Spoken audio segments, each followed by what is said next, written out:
നമ്മുടെ പ്രിയപ്പെട്ടവരെ നോക്കി ചോദിക്കത്തില്ലേ, സങ്കടത്തിന്റെ നേരത്ത് എന്നെ ഒറ്റയ്ക്കാക്കി കളഞ്ഞില്ലേ?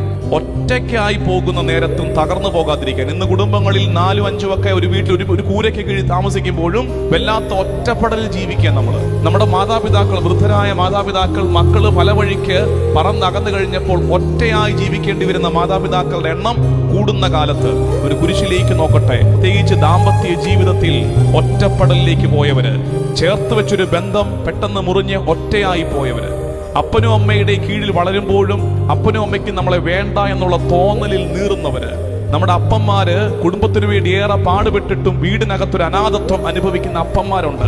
മക്കൾക്ക് വേണ്ടെന്ന് തോന്നുന്നവര്, ഒറ്റപ്പെടലിന്റെ നീറ്റല് പേറുന്നവർ നോക്കേണ്ട നോട്ടമാണ് കുരിശിലേക്ക്. കുരിശിലവൻ ഒറ്റയായിരുന്നു എന്ന് ചിന്തിക്കണം. ഒന്ന് ഓർത്ത് നോക്കിക്കേ, കർത്താവിന്റെ സങ്കടം കുരിശിൽ ഒറ്റയ്ക്കായിരുന്നേ.